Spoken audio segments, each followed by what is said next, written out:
На протяжении многих лет День принятия гагаузской письменности отмечался в автономии 30 июля, но с недавнего времени решением Народного собрания Гагаузии дата празднования была перенесена на 27 апреля. Однако, придерживаясь исторических дат, большинство деятелей литературы, культуры и науки по-прежнему встречаются именно в июле. Заведующая муниципальной библиотекой имени Михаила Чакира в Кишиневе Любовь Танасогла отметила, что в этот день по традиции вспоминают имена и заслуги тех, кто стоял у истоков официального признания гагаузского алфавита. Те люди, которые в то время работали над этим проектом алфавита и которые все-таки добились, чтобы этот проект был принят и чтобы и у нашего народа была своя письменность официально, потому что мы знаем все, что и до того дня писали, и после этого бы дня писали, но не было бы официальности. Чтобы добиться официального признания гагаузской письменности, было вложено немало усилий. Очевидец тех исторических событий, доцент кафедры менеджмента педагогического университета имени Крянга Иван Константогла вспоминает. Уже будучи в 6 классе,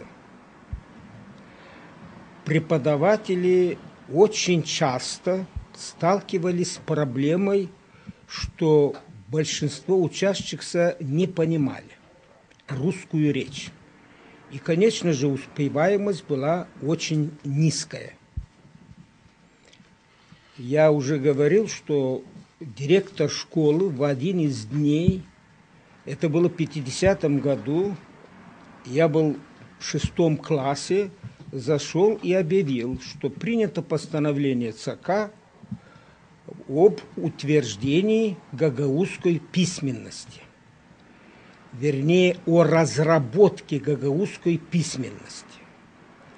Понадобилось 7 лет, чтобы гагаузская письменность была утверждена. Это было в 1957 году. На сегодняшний день гагаузский язык достиг высокого уровня развития. На родном языке выпускаются газеты, журналы, научная и художественная литература. Однако все же остается ряд проблем, говорит доктор исторических наук Ольга Радова-Каранастас. Гагаузский язык развивается, дети изучают в школе, в университете изучают. Но, опять-таки, если бы дали бы возможность более интенсивного развития, те же финансовые возможности.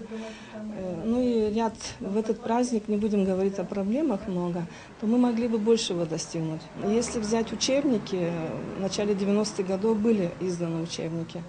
А если взять творчество наших гагаузских писателей, ученых, научные труды, они очень тяжело издаются. Допустим, приходится искать спонсоров, издавать на спонсорские деньги, тираж очень маленький, и потребность населения в гагаузском языке, в литературе не удовлетворяется. Напомним, что истоком празднования дня, посвященного гагаузской письменности, стала дата 30 июля 1957 года, когда декретом Президиума Верховного Совета МССР была официально утверждена гагаузская письменность на базе кириллической азбуки. А в 2009 году постановлением Народного собрания Гагаузии было принято решение о переносе даты празднования Дня гагаузской письменности с 30 июля на 27 апреля, день рождения Михаила Чакира.